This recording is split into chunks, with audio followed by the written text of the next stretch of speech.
CJPക്ക് മുന്നിൽ BJP മുട്ടുമടക്കിയെന്ന് തന്നെ പറയേണ്ടി വരും. ആദ്യം മുതൽ ഇന്ത്യയിലെ വിദ്യാഭ്യാസ മേഖലയുമായി ബന്ധപ്പെട്ട അതെങ്ങനെ വേണമെങ്കിലും പറയാം. മോദി മുട്ടുമടക്കിയെന്നോ കേന്ദ്ര സർക്കാർ മുട്ടുമടക്കിയെന്നോ അതല്ലെങ്കിൽ BJP മുട്ടുമടക്കിയെന്നൊക്കെ പറയാം. വിദ്യാഭ്യാസ മേഖലയുമായി ബന്ധപ്പെട്ടുള്ള ക്രമക്കേടുകൾ കാണിക്കുകയും പല രീതിയിൽ അല്ലെങ്കിൽ ചെറിയ രീതിയിലൊക്കെ പ്രതിഷേധങ്ങൾ ഉണ്ടാകുമ്പോഴൊക്കെ ഞങ്ങളുടെ നിലപാടിൽ നിന്ന് മാറില്ല എന്നൊരു സ്റ്റാൻഡായിരുന്നു BJPക്ക്. അത് കഴിഞ്ഞ് CJP എപ്പോഴും സമരം ചെയ്യുമ്പോൾ അങ്ങനെ ഒരു സ്റ്റാൻഡ് ആയിരുന്നു. ഒരു സമരത്തെയും അംഗീകരിക്കാൻ തയ്യാറായിരുന്നു. അത് കഴിഞ്ഞ് CJP സമരം തെരുവിലേക്ക് എത്തുന്നു, അല്ലെങ്കിൽ തെരുവിൽ സമരം കടുപ്പിക്കുമ്പോൾ അവരെ കേൾക്കണ്ട, അവഗണിച്ചു വിട്ടാൽ തീരാവുന്ന പ്രശ്നമേ ഉള്ളൂ എന്ന് BJP കരുതുന്നു. പക്ഷെ അവഗണിച്ചു വിട്ടാൽ തീരാവുന്ന പ്രശ്നമല്ല അവർക്കുള്ളത്, അല്ലെങ്കിൽ അവിടെയുള്ള പ്രശ്നങ്ങളൊന്നും അവഗണിച്ചാൽ തീരുന്നതല്ല എന്ന തിരിച്ചറിവ്, അല്ലെങ്കിൽ ആ ഒരു തിരിച്ചറിവിലേക്ക് BJP എത്താൻ വൈകിയെന്നൊരു അഭിപ്രായമാണ് എനിക്കുള്ളത്. അത് കഴിഞ്ഞ് സമരത്തെ ഇന്ത്യ സഖ്യം എന്ന് പറഞ്ഞില്ല, കോൺഗ്രസ് ഏറ്റെടുക്കുന്ന ഒരു സാഹചര്യം അവിടെ ഇതുവരെയും കാണാതിരുന്ന, അല്ലെങ്കിൽ എവിടെയാണ് രാഹുൽ ഗാന്ധി എന്ന് ചോദിച്ചവരുടെ ഇടയിലേക്ക് വളരെ രാജ്യത്തിനൊരു പ്രശ്നം ഉണ്ടാകുമ്പോൾ, പ്രതിസന്ധി ഉണ്ടാകുമ്പോൾ രക്ഷകനായി രാഹുൽ ഗാന്ധി വരുന്നു എന്ന ഒരു നറേഷൻ കൊണ്ടുവരാൻ കോൺഗ്രസിന് കഴിഞ്ഞു.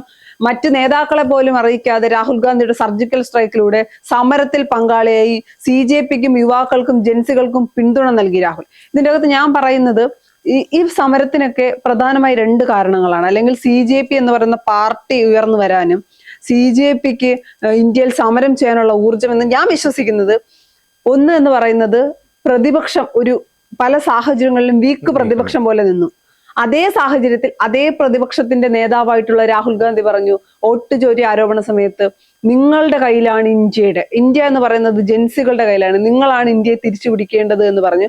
പിന്നെ മറുവശത്ത് പാറ്റകളെ പോലെയാണ് ഇന്ത്യയിലെ യുവാക്കൾ എന്ന് പറയുകയും സുപ്രീം കോടതിയുടെ ആ വിമർശനം, ഇത് രണ്ടും തന്നെയാണ് സമരത്തിലേക്ക് അല്ലെങ്കിൽ CJP എന്ന് പറയുന്ന പാർട്ടിയെ രൂപീകരിച്ചതെന്ന് എന്നാണ് ഞാൻ ഇപ്പോഴും വിശ്വസിക്കുന്നത്. വിദ്യാഭ്യാസ മന്ത്രി രാജിവെക്കണമെന്നൊരാവശ്യമായിരുന്നു. എന്തുകൊണ്ട് ആദ്യമേ അദ്ദേഹം രാജിവെച്ച് ഒഴിഞ്ഞിരുന്നെങ്കിൽ ഇത്രയും വലിയ നാണക്കേട് ഉണ്ടാകില്ല എന്നൊരു അഭിപ്രായമാണ് എനിക്ക്. ഈ ആരോപണം വരുന്നത്, അല്ലെങ്കിൽ CJPക്കാർ സമരവുമായി തെരുവിൽ ഇറങ്ങുമ്പോൾ ആദ്യം തന്നെ ഞങ്ങൾ സമരത്തെ മാനിക്കുന്നു, ഞങ്ങളുടെ ഭാഗത്ത് നിന്ന് തെറ്റുപറ്റി, അതുകൊണ്ട് ഇദ്ദേഹം രാജിവെക്കാൻ പോകുന്നു എന്ന് പറഞ്ഞിരുന്നെങ്കിൽ BJPക്ക് ഒരു അന്തസ്സുണ്ടായിരുന്നു. മോദിക്ക് തല ഉയർത്തിപ്പിടിച്ച് പറയാമായിരുന്നു, ആരോപണം വന്നപ്പോൾ ഞാൻ അവരെ കേട്ടു, ഞാൻ അവർക്കൊപ്പം സംസാരിച്ചു, അവരുടെ ആവശ്യം ഇതായിരുന്നു, ആ ആവശ്യം ന്യായമാണെന്ന് എനിക്ക് തോന്നി, അതുകൊണ്ട് ഞാൻ രാജിവെക്കാൻ പറഞ്ഞു, അല്ലെങ്കിൽ രാജിവെപ്പിച്ചു. ഇപ്പോഴും BJP പറയുന്നത് രാജിവെപ്പിച്ചതല്ല, ഞങ്ങൾ സ്വന്തം ഇഷ്ടപ്രകാരം രാജിവെച്ചതാണ്. സ്വന്തം ഇഷ്ടപ്രകാരം ഒരു ദിവസം രാവിലെ വന്നിട്ട് നിങ്ങൾ അങ്ങ് രാജിവെക്കൂ എന്ന് പറഞ്ഞതല്ലല്ലോ. അപ്പോൾ മോദിക്കടക്കം മനസ്സിലായി ഇനി അത്ര എളുപ്പമല്ല. വിദ്യാഭ്യാസ വകുപ്പ് മന്ത്രിയെ ഞാൻ ചേർത്ത് പിടിച്ചുകൊണ്ട് നിന്നാൽ എന്റെ പ്രധാനമന്ത്രി സ്ഥാനം പോലും നഷ്ടപ്പെടുന്ന രീതിയിലേക്ക് പ്രതിഷേധങ്ങൾ എത്തുമോ എന്നുള്ളൊരു ഭയം. കാര്യം ഇതിനു മുമ്പും സമരങ്ങൾ തെരുവിൽ ഉണ്ടായിട്ടുണ്ട്. ആ സമരങ്ങളുടെ പേരിൽ തന്നെയാണ് അന്ന് അല്ലെങ്കിൽ കോൺഗ്രസിന് ഇന്ത്യയിൽ അവരുടെ ആധിപത്യം നഷ്ടപ്പെട്ടത്. അപ്പൊ അതുപോലെ BJPയുടെ ആധിപത്യം നഷ്ടപ്പെടുമോ എന്നുള്ള പേടി തന്നെയാണ് രാജിയിൽ കൊണ്ടെത്തിച്ചത്. BJPക്കാർ പറയുന്നത് പോലെ, അല്ലെങ്കിൽ BJPക്കാർ മനസ്സിലാക്കേണ്ട ഒരു കാര്യമുണ്ട്, നിങ്ങൾ രാജിവെച്ചതല്ല, ഇന്ത്യയിലെ യുവാക്കൾ നിങ്ങളെ രാജിവെപ്പിച്ചതാണ്. അത് അംഗീകരിക്കുക. പിന്നെ ഏറ്റവും സന്തോഷമുള്ള ഒരു കാര്യം എന്ന് പറയുന്നത്, നമ്മുടെ രാജ്യത്ത് ഇന്നും ജനാധിപത്യ മൂല്യങ്ങൾ ഉണ്ട് എന്നതിൽ നമുക്കൊന്ന് ആശ്വസിക്കാം. കാര്യം എല്ലാ വിഷയങ്ങളിലും, ഇതുവരെയുള്ള എല്ലാ വിഷയങ്ങളും എടുത്താലും ഏകാധിപത്യ ശൈലിയിൽ പോയെടുത്ത് ജനാധിപത്യം പൂർണ്ണമായി ഇന്ത്യയിൽ മരിച്ചിട്ടില്ല എന്നൊരു ആശ്വാസം കൂടിയില്ലേ? തീർച്ചയായും നമ്മൾ ആദ്യം ഈ സമരം ജയിച്ചതും അല്ലെങ്കിൽ ജയിച്ചതിന് കാരണമായത് വിദ്യാഭ്യാസ മന്ത്രി ധർമ്മേന്ദ്ര പ്രധാൻ രാജിവെച്ചതോടുകൂടിയാണ്. പക്ഷെ അതിനിടയിൽ കുറെ സംഭവങ്ങൾ നടന്നു. അവസാന ഘട്ടത്തിലാണ് രാജിക്ക് തയ്യാറാവുന്നത്. ഇത് കാര്യങ്ങൾ കൈവിട്ടു പോകുമല്ലോ എന്നുള്ളത് ഉറപ്പ് വന്നതോടുകൂടിയാണ് ഈ രാജിക്ക് തയ്യാറായത് എന്നുള്ളത് ഒരു സംശയമില്ലാത്ത കാര്യമാണ്.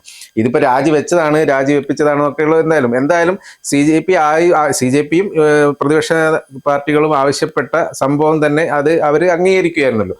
എന്തായാലും രാജിവെക്കുകയും ചെയ്തു.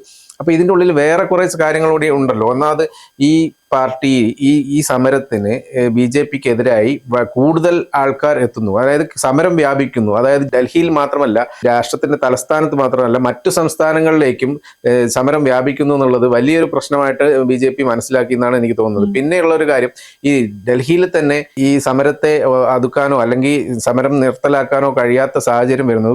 അത് വേറൊരു സമാധാന അന്തരീക്ഷം നഷ്ടപ്പെടുന്നത് സ്വാഭാവികമായിട്ടും ആഭ്യന്തരമന്ത്രി അമിത്ഷായുടെ കീഴിലാണ് ഡൽഹി പോലീസിന്റെ ഉള്ളത്. അപ്പോൾ എന്തായാലും അടുത്തത് അമിത്ഷായിലേക്കാണ് കാര്യങ്ങൾ വരുന്നത് എന്നുള്ളത്.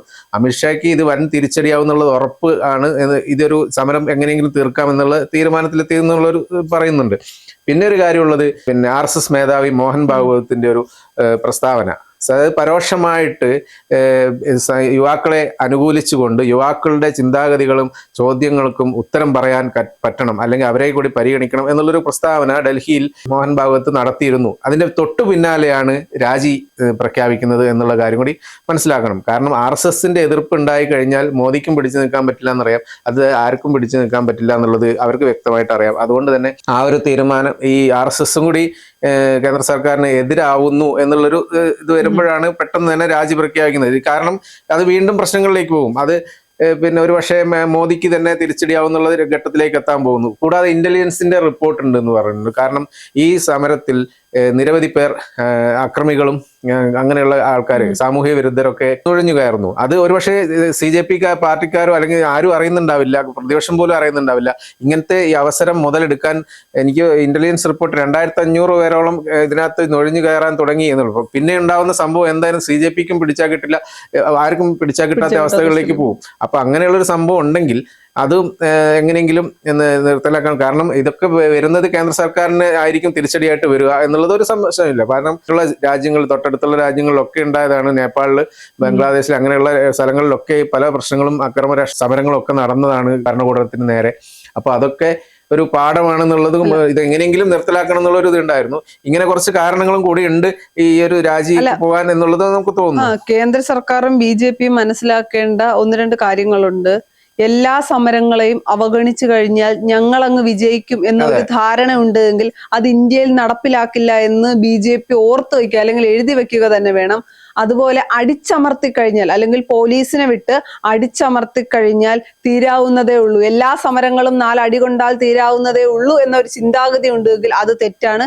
ഞാൻ പറയുന്നത് CJPക്കാര് നേരിട്ട രീതി, കോൺഗ്രസ് സമരവുമായി വരുമ്പോൾ കോൺഗ്രസിലെ നേതാക്കളോട് പെരുമാറിയ രീതി, ഇതൊക്കെ തിരിച്ചടിയാണ്. ഇതിലൊരു പ്രധാന കാര്യം ശ്രദ്ധിക്കേണ്ടത്, CJP 30 ദിവസത്തോളം സമരം നടത്തിയപ്പോഴും ഒന്നും സംഭവിച്ചിട്ടുണ്ടായിരുന്നില്ല. പിന്നെ ഈ പാർലമെന്റ് മാർച്ച് നടത്തിയപ്പോഴാണ് അക്രമസക്തമായത്. പോലീസിന്റെ പോലീസിന് പറ്റിയ വീഴ്ചയൊക്കെ കേന്ദ്രത്തിന് മനസ്സിലായി കാണും.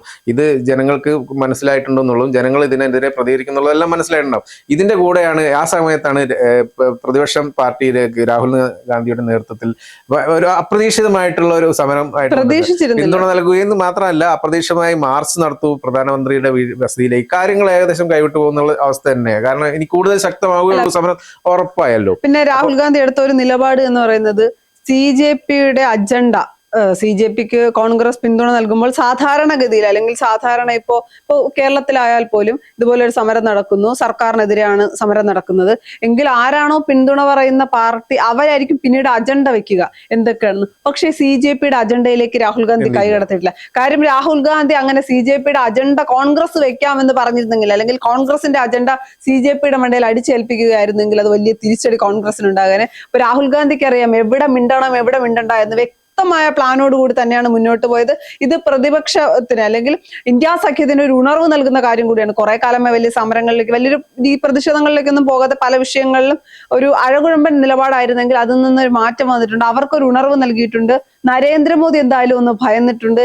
എന്ത് കാര്യം ചെയ്യുമ്പോഴും 2 പ്രാവശ്യം ചിന്തിക്കണം എന്നുള്ള ഒരു അവസ്ഥയിൽ എത്തിയിട്ടുണ്ട്. ഇത് മാത്രമല്ല, ഇത് ഈ ഒരു സമരത്തോടുകൂടി അല്ലെങ്കിൽ ഇതങ്ങ് ഒതുങ്ങുമെന്ന് ഒരിക്കലും പ്രതീക്ഷിക്കേണ്ട. കാരണം എന്ത് കാര്യമാണോ ഇനിയിപ്പോ അയോധ്യയിലെ സംഭാവന കൊള്ളയുണ്ട്, പിന്നെ മറ്റു പല അഴിമതികളും പ്രശ്നങ്ങളും ഉണ്ട്. ഓരോന്നോരോന്നായിട്ട് പുറത്തു വരാനിരിക്കുന്നേ ഉള്ളൂ. പ്രതിഷേധങ്ങൾ ഇനിയും കണക്കും. അല്ലെങ്കിൽ അതോടുകൂടി ഇത് അമർത്തി കഴിഞ്ഞാൽ, അല്ലെങ്കിൽ ഇത് അടിച്ചമർത്തി കഴിഞ്ഞാൽ മറ്റതിനൊരു ശമനം ഉണ്ടാവും, അല്ലെങ്കിൽ പ്രതിഷേധത്തിന് കുറച്ച് ശമനം വരും എന്നുള്ളൊരു പ്രതീക്ഷയും കൂടി ഉണ്ടാവും.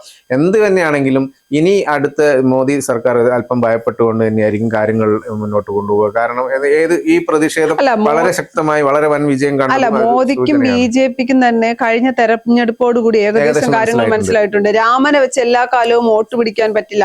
രാമനെ മുൻനിർത്തി, അല്ലെങ്കിൽ രാമന്റെ ചിത്രം ഉപയോഗിച്ചുകൊണ്ട് രാമന് വേണ്ടി സംസാരിക്കുന്നു എന്ന് പറഞ്ഞുകൊണ്ട് സാധാരണക്കാരായ മനുഷ്യരെ പറ്റിക്കാൻ രാമൻ എന്ന് പറഞ്ഞു പോയിട്ടുണ്ടെങ്കിൽ ആൾക്കാർ രാമനെ വെച്ചാണ് ഇവർ ഏറ്റവും കൂടുതൽ വോട്ട് പിടിച്ചത്. അതേ രാമൻ രാമന്റെ സംഭാവന കട്ടവർക്കെതിരെ നടപടിയെടുക്കാൻ കഴിയാത്ത ഒരു സർക്കാരിൽ നിന്ന് ഇപ്പൊ അതാ പറഞ്ഞ ഇനി രാമന്റെ പേരും പറഞ്ഞു പോയിട്ടുണ്ടെങ്കിൽ അടി കിട്ടുന്ന ഒരു സാഹചര്യമാണ്. കാര്യം ഇപ്പൊ ശബരിമല സ്വർണ്ണക്കൊള്ള പറയുമ്പോൾ CPM-ന് പങ്കുണ്ടെന്ന് പറയുന്ന BJP അടക്കം പറഞ്ഞല്ലോ CPM-ന് പങ്കുണ്ടെന്ന്. അങ്ങനെയാണെങ്കിൽ അയോധ്യ കൊള്ളയിൽ BJP-ക്ക് പങ്കില്ലേ? അപ്പൊ അത്തരം വിഷയങ്ങളിലൊന്നും ഉത്തരമില്ലാത്ത ഒരു സാഹചര്യത്തിലൂടെ ജനങ്ങൾക്ക് വിശ്വാസം പോയല്ലോ. BJP-യുടെ അയോധ്യയുടെ പേരും പറഞ്ഞിട്ട് നടത്തിക്കൊണ്ടിരുന്ന തട്ടിപ്പാണ്. ഇതേ സംഭവം തന്നെയാണല്ലോ ഇവിടെ നടന്നത്. ഇവിടെ സ്വർണ്ണക്കൊള്ള നടത്തുകയും ചെയ്തിട്ട് വീണ്ടും അയ്യപ്പ സംഗമം നടത്തിയിട്ട് എന്തായിട്ടുണ്ട്? ജനങ്ങളെ എന്തായാലും അടിച്ച് പുറത്താക്കിയില്ലേ? ഇപ്പൊ ഒരു സീറ്റ് പോലും കിട്ടാത്ത അവസ്ഥയായില്ലേ? അപ്പൊ അതേപോലെ തന്നെ BJP-ക്ക് എന്തായാലും വലിയൊരു തിരിച്ചടി വരാൻ പോകുന്നുണ്ടെന്നുള്ളൊരു സംശയമില്ലെന്ന് എനിക്ക് തോന്നുന്നത്.